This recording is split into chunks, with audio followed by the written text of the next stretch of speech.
at kayo'y umalis na. Opo, Kuya.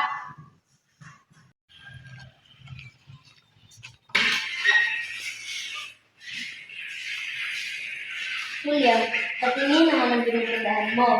Huwag natin yung magmumuna tingnan masama ang pagkakayari nito. Saka na lang kapag maganda na sa ibang araw na lang, papakita ko sa iyo. Sige ba ang daliri nito na makog kanila na parang nilalak sa maputing garin ay mayayari na hindi maganda at titignan ko lamang sa iyo. Huwag mo nga akong kuyain. Pangit nga ang mga daliri ko. Ay! Anong lalim yung buntong nga lalo mo pang pagdadalitin? Kuya ko, hindi na ako nagagalit. Patawarin mo na ako. Masakit sa akin, magalit ka at hindi laging bagay. Na maganap sa aking dibdib ang masaganang tuwa na ito'y nakita ko na minarapat mo sa limbag sa panyong ito ang pangalan ko. Nagkakamali ka, hindi para sa iyo ang panyong yan.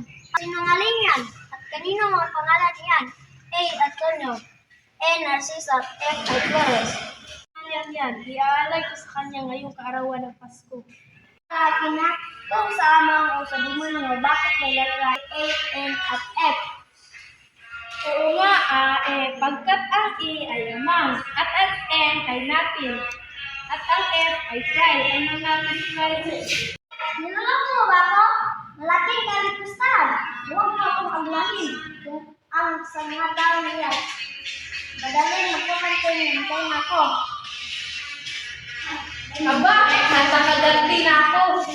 Kuya, magsabi ka ng totoo para sa Korang nga ba? Kapag di ko sinilaban ay sinungaling ako.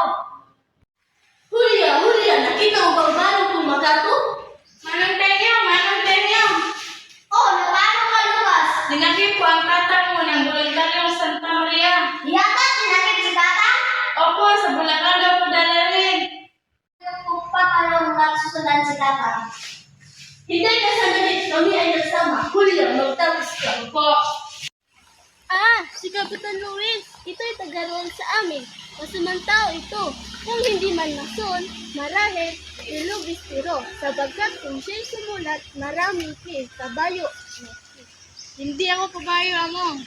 Sabi kabayo ikaw. Kundi, kung isulat niya ang kabayo, may na lahat ng pinapalitan ng Masamang tao iyan, mabuti matay siya. Kapitan Piton, si Kapitan Miguel at ang Luis ni Paz ay nagdaragdag ng rasyon. Hindi sila makakain eh. Hindi pagkain ang itinutukoy ko sa rasyon. Hindi. Ano sa akin kung hindi sila kumain? Mabuti nga't mamatay silang lahat. Ang rasyon na sinasabi ko sa iyo ay ang palo. Maraming palo ang kailangan. Opo, Among. Hirap na po ang mga katawan nila at nakakaawa na pong magsidaing. Isang linggong paluan ito at isang linggo na rin hindi sila natutulog. Ito? Anong awa-awa? Duro kay duro awa-awa. Ilang ka ba ng rasyon? Ang rasyon ng palo, ha? Dati po ay 3 kaban. Ngayon po ay 5 kaban. At makalima po sa isang araw. Kahapon, ilan ang namatay? 8 po sana. Subalit ng mag-umaga ay 7 lamang. Bakit ganon? Kapitan Ingo, pinagsaulan ng hininga. Kapitan Ingo, pinagsaulan ng hininga? Meron si Kapitan Puting. At ibig daw sabihin na nakita si Kapitan Ingo na asawa niya. Namatay pong walang pagsala. Wala na pong laman ang 2 pigi sa kapalo. May buhay po si Kapitan Ingo. Saan naroon ngayon? Yan po sa kabilang silid at tinuluyan uli ng 5 kaban. Mabuti Marcelo at huwag mong kalimutan na si Kapitan Ingo ay araw-araw ibibilad at bubusan ng tubig ang ilong at huwag bibigyan ng mabuting tulugan, ha? Among, Compañeros, habes traído el dinero para el gobernador. Sisi hemos traído.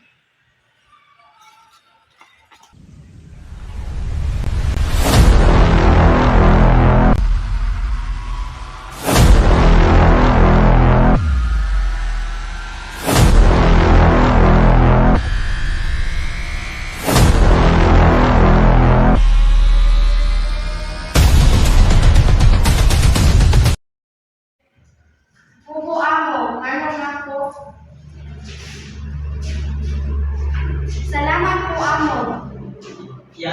si Mama. Sisi, apis na, apis. Tinyo, kaysa bang mong bata, bakit hindi ka humalik sa kamay ng amo? Inang, ang mga kamay ko'y nananakay ng kapwa ay hindi dapat angkat. Huwag po kayong maniniwala ang sasabihin nila sa gobernador na si Tatang ay pakawalan. Pagkus pa nga, ipagbibili, patayin na nga tuluyan. Nagabatid lamang ng mga ito ang pinag-uusapan ng 4 na lilo na nalununos ang kamangmangan. Lagi, iibigay ako ng hindi mangalay. Huwag na, anak ko, hindi na maaari. Tuloy-tuloy na, nawalot ko. Tayo'y maghihiwalay na. Wala ko kagsala bunso. Kuhuwag mo, pabayaan at kupin ay Juan Julia. Kayo ay kupinalaman ang inaasahan kong kakayanan sa kanila. Ang kaluluwa ko'y inahin na kay Wathara. Ito ka! Patay na!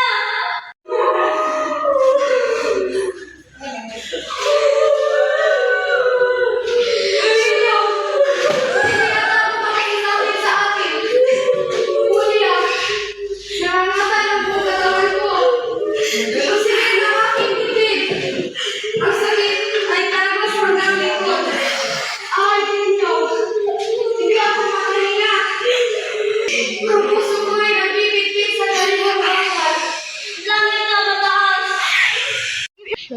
Monica! Monica! Po?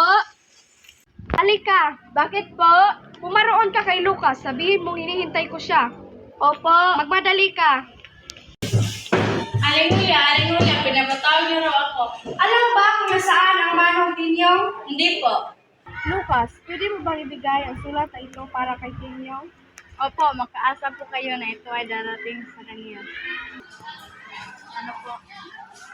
Bakit marami kang pinakakaing pamangking dalaga? Hindi, sila ay ampon. Malapit na ay. Anong malapit na? Ano kaya ang may sabihin nito? Tapos na kami mag-usap sa kanyang ina. Ay, salamat. Ano ang sinabi mo sa kanya? Kasi sabi ko po ay, Julia, aking Julia, ay Julia ko. Puro lang ay ang sinabi mo, hindi mo pinahayag ang pagsinta mo. Ay, sabi ko po ay malapit na. Nagpakadungo mo.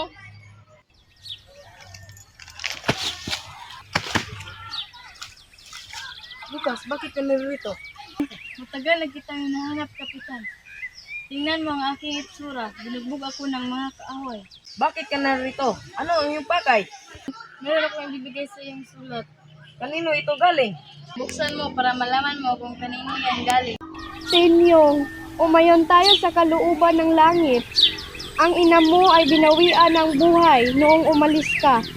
Tinyong ko, bumalik ka at ako'y iligtas mo. Yari ni Inang kay Miguel na anak ni Kapitan Tadio. Ginagayak na nila ang pagkakasal sa akin sa ika-20 sa papasok na buwan. Magmadali ka, mahal ko. Huwag mo akong pabayaan. Aling Julia. Lucas, Saan ka pupunta? sa simbahan para magdasal. Bukas na ang aking kasal. Lucas, itakas mo ako. Hindi maaari, Aling Julia. O kaya iinom na lang ako ng laso ng daga. Hindi kaya magpapatiwakal.